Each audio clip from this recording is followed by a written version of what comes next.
ये दिवाली केंद्रीय कर्मचारियों और पेंशनर्स के लिए खास रहने वाली है। सरकार डीए में बढ़ोतरी करके कर्मचारियों को खुशखबरी दे सकती है। दिवाली का त्योहार बेहद करीब है और ऐसे में केंद्रीय कर्मचारियों को डीए हाइक यानी महंगाई भत्ते में बढ़ोतरी और रिटायर्ड कर्मचारियों को या पेंशनर्स को डीआर हाइक का इंतजार है। करीब 1 करोड़ से ज्यादा केंद्रीय कर्मचारी और पेंशनर्स जुलाई के बाद से ही उम्मीद लगाए बैठे हैं और इसीलिए दिवाली से पहले होने वाली हर कैबिनेट मीटिंग पर भी उनकी नजर बनी हुई है। अब बुधवार को मीटिंग के बाद कैबिनेट ने इंफ्रा प्रोजेक्ट्स की स्वीकृति समेत कई बड़ी घोषणाएं की, लेकिन डीए और डीआर हाइक का ऐलान नहीं किया। इससे कर्मचारियों में थोड़ी नाराजगी भी है और इसे लेकर कर्मचारी संघ ने मीटिंग से पहले ही वित्त मंत्री निर्मला सीतारमण को चिट्ठी भी लिखी है।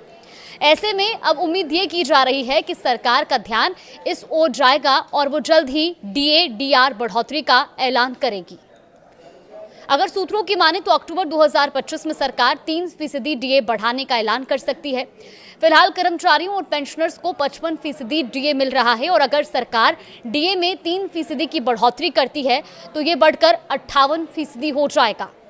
इस बढ़ोतरी से 1 करोड़ 2 लाख से ज्यादा कर्मचारियों और पेंशनर्स को सीधा फायदा होगा।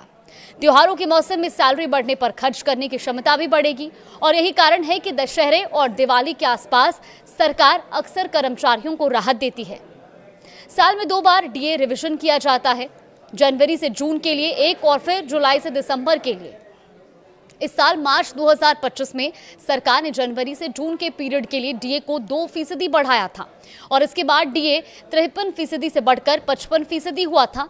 अब जुलाई दिसंबर के पीरियड के लिए 3% बढ़ाने का विचार हो रहा है, लेकिन कब तक इस पर अभी कोई आधिकारिक ऐलान नहीं हुआ है। लेकिन ये उम्मीद जताई जा रही है कि दिवाली से पहले सरकारी कर्मचारियों को सरकार ये दिवाली का गिफ्ट दे सकती है।